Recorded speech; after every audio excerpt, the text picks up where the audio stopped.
প্রাচীনকালে এক ব্যক্তি দুইজন নারীকে বিয়ে করেছিল। অতঃপর তাদের থেকে দুটি ছেলে সন্তানের জন্ম হয়। কিন্তু এই দুই ছেলে দেখতে ছিল একেবারে একরকম, যেন তারা যমজ ছিল। কিছুদিন পর তাদের বাবা মারা যান। এরপর বাবার মৃত্যুর কিছুদিন পরে তাদের একজন মাও মারা যান। তখন একটি ছেলে পুরোপুরি এতিম হয়ে যায়। এই এতিম ছেলেটিকে তার সৎ মা লালন পালন করতে লাগলেন, কিন্তু তিনি নিজের ছেলেটিকে বেশি যত্ন করতে চাইতেন।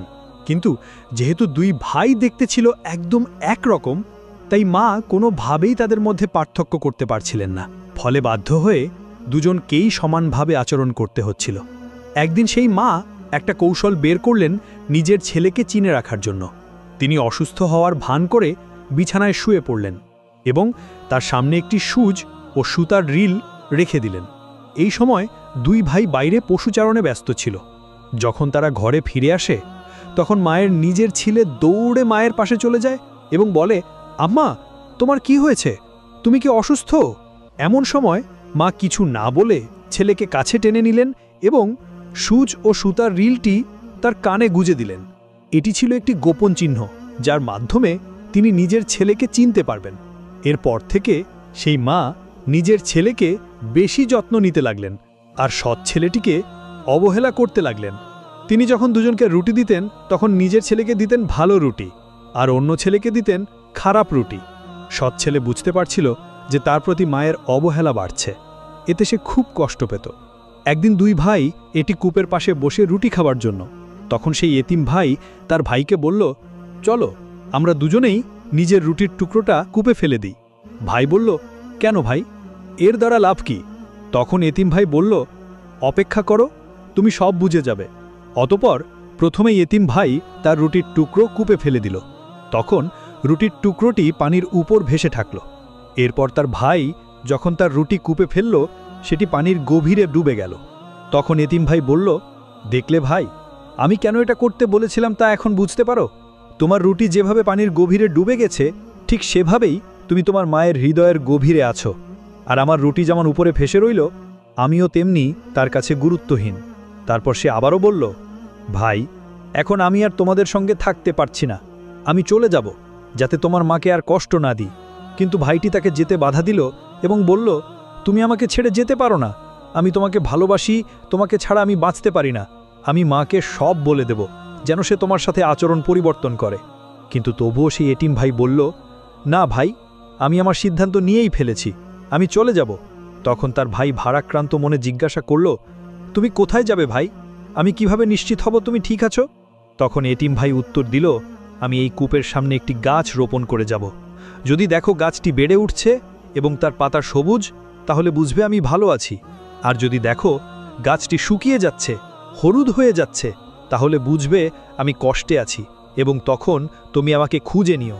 তারপর এতিম ভাইটি তার জিনিসপত্র গুছিয়ে নিল এবং ঘোড়ায় চড়ে রওনা হয়ে গেল। সে জানত না সে কোথায় যাচ্ছে বা তার ভাগ্যে কি অপেক্ষা করছে। পথে চলতে চলতে সে এক মেষপালকের পশে উপস্থিত হল। তখন সে ঘোড়া থেকে নেমে একটু বিশ্রাম নিতে বসল। তখন তার নজরে এলো মেষপালকের ছাগল ভেড়াগুলো এমন এক জমিতে চড়ে বেড়াচ্ছে যেখানে ঘাস খুবই কম, অথচ পাশেই আরেকটা জমি রয়েছে, সেখানে ঘাস আর সবুজ গাছপালা ভরপুর। তখন এতিম ছেলেটি আশ্চর্য হয়ে মেষপালককে জিজ্ঞাসা করল, তুমি তোমার পশুগুলোকে ওই সবুজ জমিতে চড়াও না কেন? সেখানে তো খাবার অনেক বেশি। তখন মেষপালক উত্তর দিল, ওই জমিতে একটা বড় নেকড়ে বাস করে, সে পুরো জমিটা দখল করে রেখেছে, তাই কেউ তার জমির কাছেও যায় না। এটা শুনে এতিম ছেলে বলল, তাহলে আমি কোথায় ওই নেকড়েটিকে খুঁজে পাব? উত্তরে মেষপালক বলল, সে এই পাহাড়ের পেছনে বাস করে। তখন এতিম ছেলে বলল, তাহলে চলো আমরা গিয়ে দেখি কি ব্যাপার। কিন্তু মেষপালক যেতে অস্বীকার করল এবং তাকে সাবধান করে বলল, ওর জমির দিকে যেও না, এটা খুব বিপজ্জনক। কিন্তু এতিম ছেলেটি তাকে আশ্বস্ত করে বলল, চিন্তা করো না, আমরা দূর থেকে শুধু দেখে আসব, জমিতে ঢুকব না। অতঃপর তারা একসাথে গেল এবং দূর থেকে দেখল নেকড়েটি একা নয়, বরং তার সঙ্গে আরও একটি বড় নেকড়ের দল থাকে। এটা দেখে ছেলেটি বুঝল এটা অনেক কঠিন চ্যালেঞ্জ। অতঃপর তারা সেখান থেকে ফিরে এলো ভারাক্রান্ত মন নিয়ে। কিন্তু এতিম ছেলেটি হার ছাড়ল না। সে বলল, আমার মাথায় একটা পরিকল্পনা এসেছে, আমাদের সেটা বাস্তবায়ন করতে হবে। তখন মেষপালক জিজ্ঞেস করল, কি সেই পরিকল্পনা?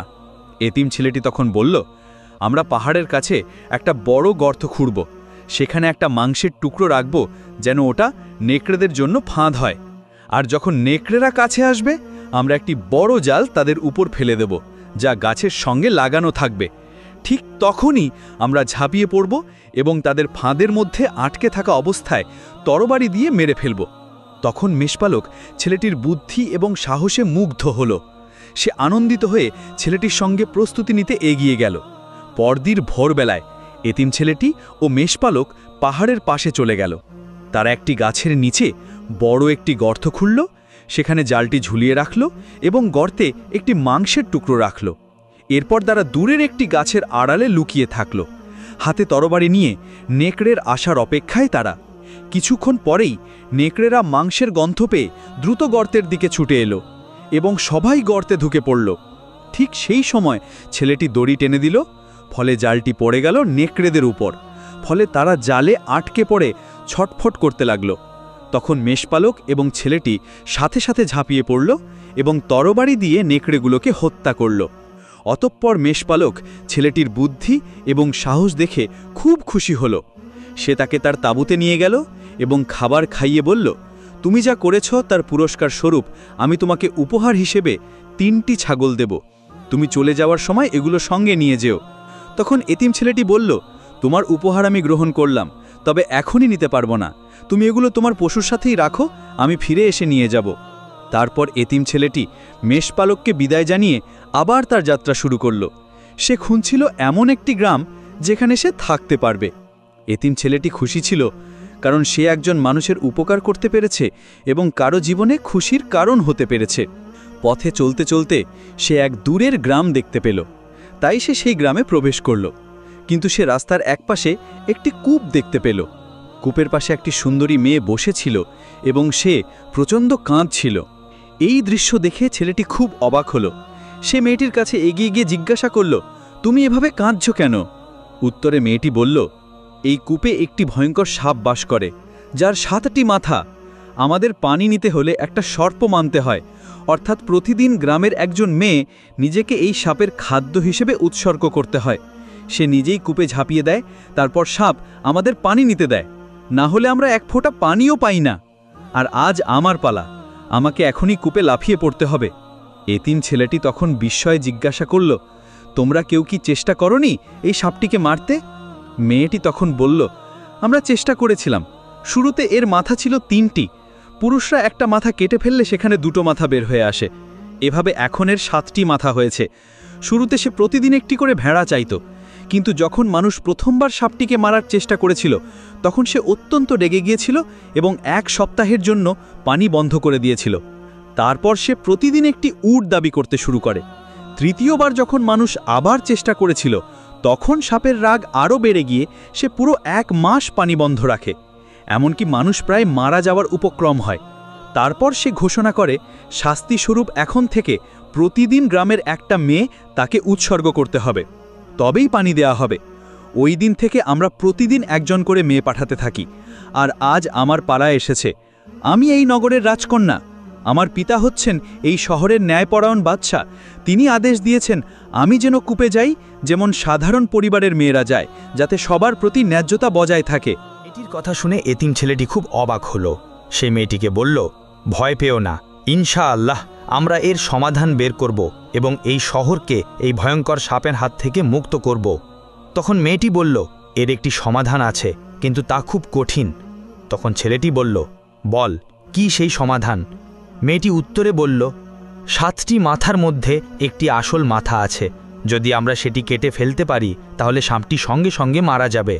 কিন্তু সমস্যাটা হলো, আমরা কিভাবে জানব কোনটি আসল মাথা? যদি ভুল করে অন্য কোনো মাথা কেটে ফেলি তাহলে একটার জায়গায় 2টো নতুন মাথা গজাবে, যেমন আগেও হয়েছিল। এটা শুনে ছেলেটি কিছুক্ষণ চিন্তা করল, তারপর বলল, আমার মাথায় একটি কৌশল এসেছে, যার মাধ্যমে আমরা বুঝতে পারবো কোনটি তার আসল মাথা এবং সেটা কেটে ফেলতে পারবো। তখন মেয়েটি জিজ্ঞেস করল, কি সেই কৌশল? ছেলেটি বলল, যখন সাপ খেতে যাবে তখন সে তার আসল মাথা ব্যবহার করবে, এটা জানার জন্য আমরা একটি পুতুল তৈরি করব এবং তাকে মেয়েদের মতো সাজাবো। যখন সাপ বের হবে তখন আমরা পুতুলটিকে তার সামনে ছুঁড়ে দেব। সে যখন সেটিকে খাওয়ার জন্য ঝাঁপিয়ে পড়বে তখন সে বুঝে ওঠার আগেই আমি তরবারি দিয়ে তার আসল মাথা কেটে ফেলব। মেয়েটি এই কৌশলে বিশ্বাস করল এবং ছেলেটি যা যা চাইল তা এনে দিল। ফলে কিছুক্ষণের মধ্যেই পরিকল্পনা সম্পূর্ণভাবে প্রস্তুত হলো। তারা পুতুলটি কূপের পাশে রাখল এবং সাপের বের হওয়ার অপেক্ষায় থাকল। ঠিক সময় মতো সেই সাপ বের হলো এবং পুতুলটিকে মুখে ধরল। ঠিক সেই মুহূর্তে ছেলেটি ঝাঁপিয়ে পড়ে তরবারি দিয়ে তার মাথা কেটে ফেলল। ফলে সাপটি সঙ্গে সঙ্গে মারা গেল। এই দৃশ্য দেখে মেয়েটি অত্যন্ত খুশি হল এবং ছেলেটিকে কৃতজ্ঞতা জানিয়ে বলল, চলো আমার সঙ্গে রাজপ্রাসাদে চলো। কিন্তু ছেলেটি প্রস্তাবটি ফিরিয়ে দিয়ে বলল, তুমি তোমার প্রাসাদে ফিরে যাও, আমি এখান থেকে চলে যাব। অতঃপর মেয়েটি প্রাসাদে ফিরে গেলে লোকেরা চিৎকার করে বলতে লাগল, এটা তো ঠিক হয়নি, রাজকন্যা পালিয়ে এসেছে, নিজেকে উৎসর্গ করেনি।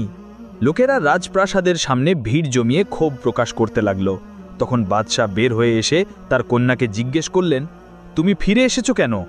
তখন সে সব কিছু খুলে বলল। সাপটি মারা গেছে এবং পুরো ঘটনাটির বিবরণ দিল। মেয়ের কথা শুনে রাজা তখন আদেশ দিল, ছেলেটিকে খুঁজে বের করো এবং তাকে রাজপ্রাসাদে নিয়ে আসো। তখন প্রহরীরা চারিদিকে ছেলেটির খোঁজে বের হলো। কিছুক্ষণ পরে তারা ফিরে এসে বলল, আমরা সারা শহর খুঁজেছি, কোনো অপরিচিত কাউকে পাইনি, শুধুমাত্র একজন যুবক মসজিদের পাশে বসে আছেন, তবে তার চেহারা দেখে মনে হয় না সে একটা পিঁপড়েকেও মারতে পারে। এটা শুনে রাজা রেগে গেলেন এবং বললেন, তোমরা তাকে নিয়ে আসোনি কেন? এখনই গিয়ে নিয়ে আসো, আমার মেয়ে তাকে দেখলেই চিনে ফেলবে। অতঃপর প্রহরীরা সেই যুবককে নিয়ে এলো। সে এসে রাজার সামনে দাঁড়ালো। রাজকন্যা তখন বলল, এই ছেলেটি সেই ব্যক্তি যে অজগর সাপটিকে হত্যা করেছে।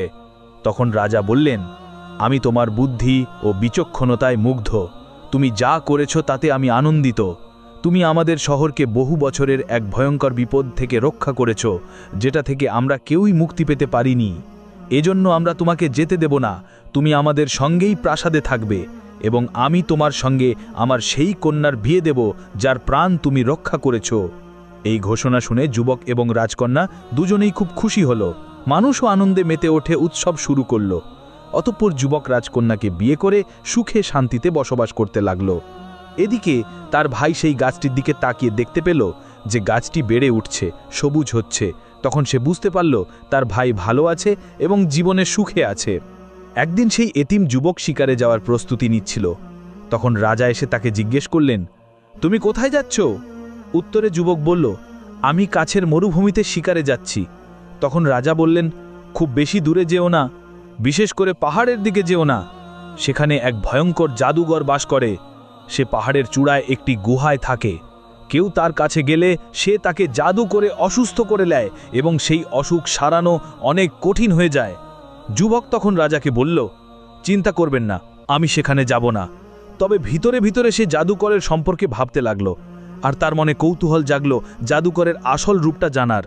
সে ভাবল হয়তো রাজা অতিরঞ্জিত করছে, তার কিছু হবে না। অবশেষে সে পাহাড়ের দিকে রওনা হলো এবং গুহার সামনে গিয়ে দাঁড়ালো।